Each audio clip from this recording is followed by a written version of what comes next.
மெய்ப்பொருளியல் உறவுகளுக்கு வணக்கம். கந்தர் அனுபூதி சிந்தனை 19வது நாளுக்கு உங்களை வருக வருக என்று வரவேற்கிறேன். நம்ம சேனலுக்கு நீங்க புதுசா வந்திருக்கீங்க அப்படின்னா மறக்காம சப்ஸ்கிரைப் பண்ணிடுங்க.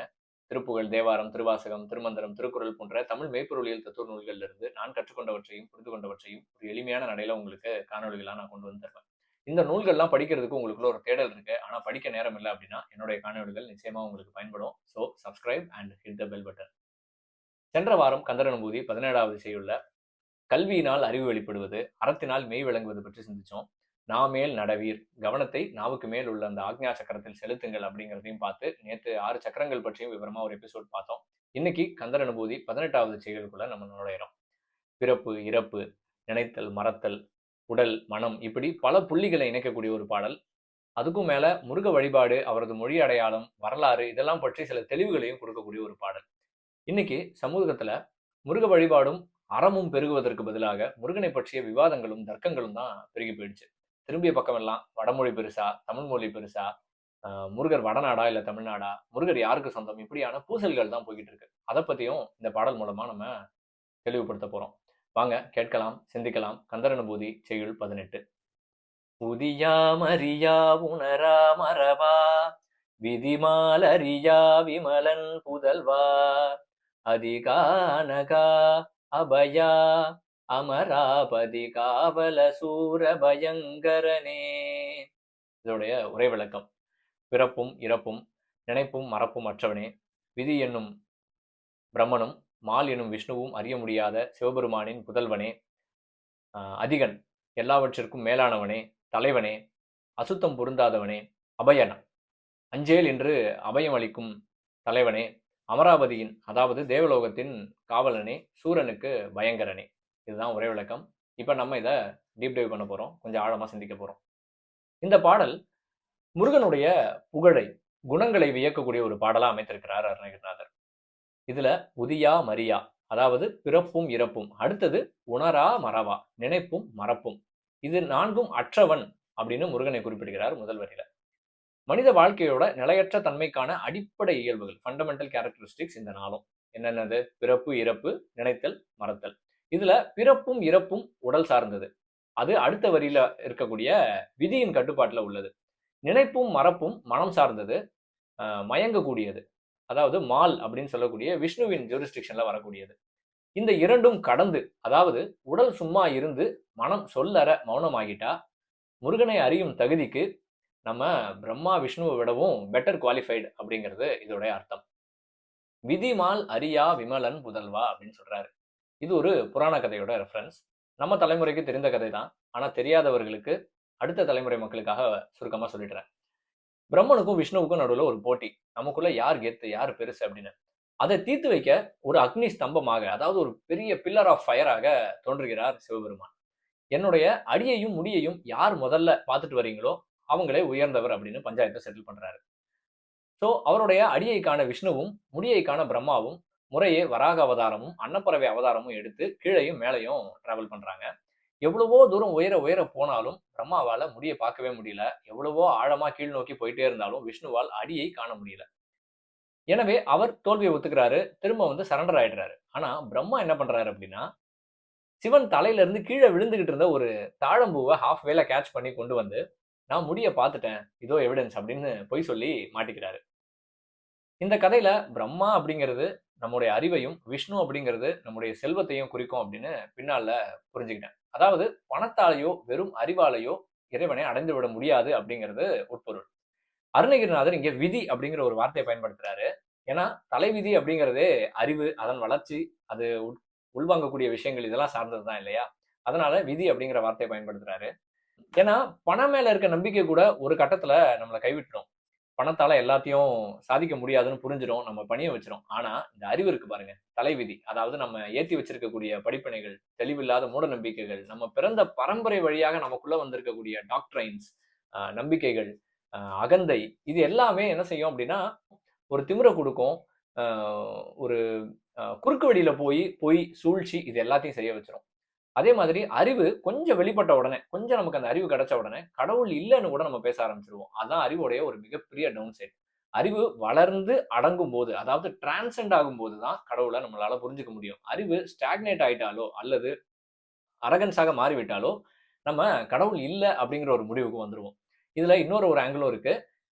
செல்வம், அதாவது இந்த பணம், பொருள் இதெல்லாம் இருக்கு இல்லையா? இது எனது அப்படிங்கிற எண்ணத்தையும், அறிவு, நான் அப்படிங்கிற ஒரு திமிரையும் குடுக்கும். இந்த 2ம் நீங்கும்போது இறைவனை அடையலாம் அப்படிங்கிறதும் ஒரு பொருள். இது எல்லாமே இதுவரைக்கும் நம்ம பார்த்த எல்லாமே "சும்மா இரு சொல்லற" அருணகிரிநாதருக்கு கிடைத்த அந்த உபதேசம். அதுக்குள்ள அந்த ஃபார்முலாக்குள்ள பொருந்திடும். யோசிச்சு பாருங்க. உடல் சும்மா இருந்தா விதியின் பயன் நம்மை அணுகாது. அதற்கு நான் அப்படிங்கிற எண்ணம் மறையணும். போலவே மனம் அடங்கிவிட்டால் மயக்கம் நம்மை அணுகாது. அதற்கு எனது அப்படிங்கிற அந்த பற்று நீங்கணும். எவ்வளவு ஆழமான ஒரு அழகான ஒரு கனெக்ஷன் பாருங்க இது எல்லாத்துக்கும் நடுவுல. சரி.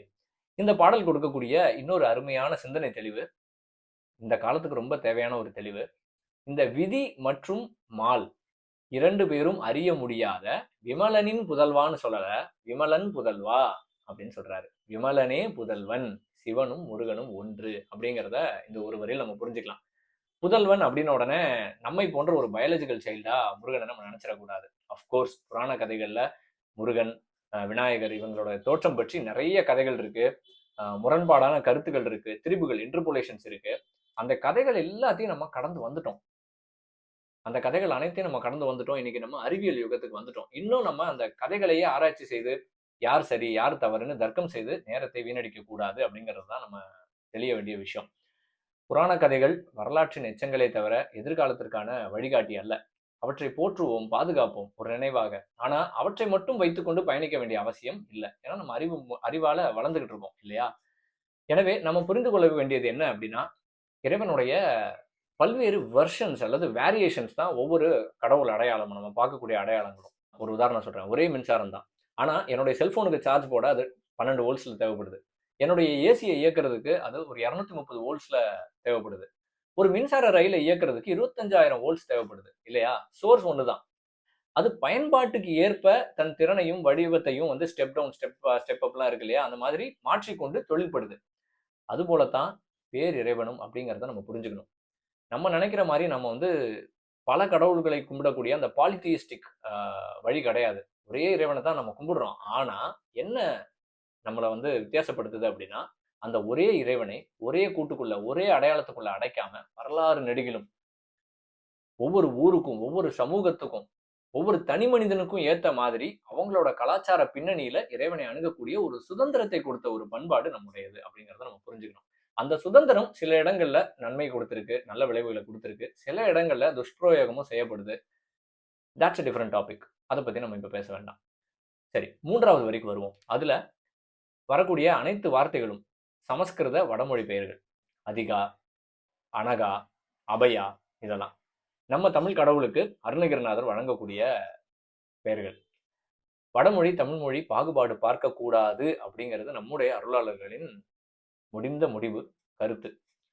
பாம்பன் சுவாமிகள் சேந்தன் செந்தமிழ் அப்படிங்கிற ஒரு நூல்ல முன்னுரையில குறிப்பிடுறாரு. அந்த நூல்ல வந்து முற்றிலும் வடமொழியே இல்லாம தூய தமிழ் வார்த்தைகள்ல அந்த சேந்தன் செந்தமிழ் நூலை இயற்றியிருப்பாரு. அதோடைய முன்னுரையில இந்த மாரி சொல்றாரு. என்னன்னா, வடமொழியும் தமிழ் மொழியும் தனித்தனி மொழிகள். இவை ஒன்றிலிருந்து மற்றொன்று தோன்றியதன்று. இரு மொழிகளும் தனித்தனியே இயங்கக்கூடியவை. இம்மொழிகளில் உயர்வு தாழ்வு கூறுதல் கூடாது. இவ்விரு மொழிகளும் நம் சொந்த மொழிகளே. இவை நம் இரு கண்கள் போன்றவை. இவைகளில் ஒரு மொழி பயன் அறிந்தவர் ஒரு கண் பார்வை மட்டுமே பெற்றவர் போல்வர் அப்படின்னு சொல்றாரு. எனக்கு வடமொழியும் சமஸ்கிருதமும் ரொம்ப தெரியாது அப்படிங்கிறதுல எனக்கு ஒரு பெரிய வருத்தம். இத படிச்ச உடனே எனக்கு உண்டாச்சு. இந்த புரிதல் மட்டும் வந்துருச்சு அப்படின்னா, இது நம்ம நாட்டுக்கே பெரிய நன்மையா இருக்கும் அப்படின்னு என்னுடைய தாழ்மையான கருத்து. அவர் இத மட்டும் சொல்லல. கடவுள்களுக்குள்ள கூட வேறுபாடு பார்க்கக்கூடாது அப்படின்னு சொல்றாரு. அதுக்காகவே அனவரத பாராயண அஷ்டகம் அப்படின்னு ஒரு பாடலே இயக்கியிருக்கிறாரு. சிவன், பார்வதி, முருகன், விநாயகர் இந்த 4 கடவுளும் ஒண்ணுதான் அப்படிங்கிற மாரி அனவரத பாராயண அஷ்டகம்னு ஒரு பாட்டே எழுதியிருக்காரு. அ மனிதர்களுக்குள்ள வேறுபாடு பார்க்கக்கூடாது அப்படிங்கிறதும் அவருடைய கொள்கை. தகராலய ரகசியம் அப்படிங்கிற அவருடைய நூல்ல முதல் பாட்டை இப்படி தொடங்குறாரு. என்னன்னா, "தள்ளற் பாலது சாதி விகற்பமே, கொள்ளற் பாலது கொள்குகன் பாதமே" அப்படின்னு சொல்றாரு அந்த பாட்டுல. எனவே முருகனை இந்த பாட்டுல வந்து வடமொழி சொற்களால் அலங்கரிக்கிறார் அருணகிரிநாதர் அப்படின்னா, வடமொழியும், தமிழ் மொழியும் ஒன்று அப்படிங்கிறத நம்ம புரிஞ்சுக்கணும். அத வந்து நம்ம ஏத்துக்கணும். இந்த மொழி பாகுபாட்டை கடந்து நம்ம வளரணும் ஒரு சமூகமா. எங்க பாகுபாடும், விகற்பமும் ஒழியுதோ, அங்க தான் ஞானம் துளிர் விடுகிறது அப்படிங்கிறத நம்ம புரிஞ்சுக்கணும்.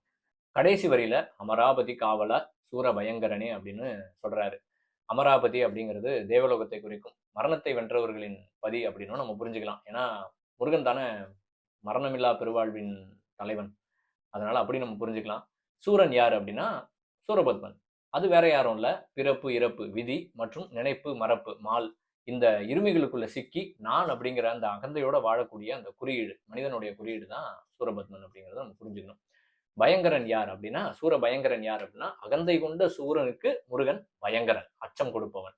ஆனால் தன் அகந்தையை இழந்து நீங்கி வணங்கி நிற்கக்கூடிய அடியார்களுக்கு அவன் அஞ்சேல் என்று காக்கக்கூடிய அபயன், அதிகன், அனகன். இதுவே கந்தர் அனுபூதியின் 18வது செய்யுள் நமக்கு தரக்கூடிய பாடம். மீண்டும் அடுத்த செய்யுளோடு விரைவில் உங்களை சந்திக்கிறேன். அதுவரை உங்களிடமிருந்து விடைபெறுகிறேன்.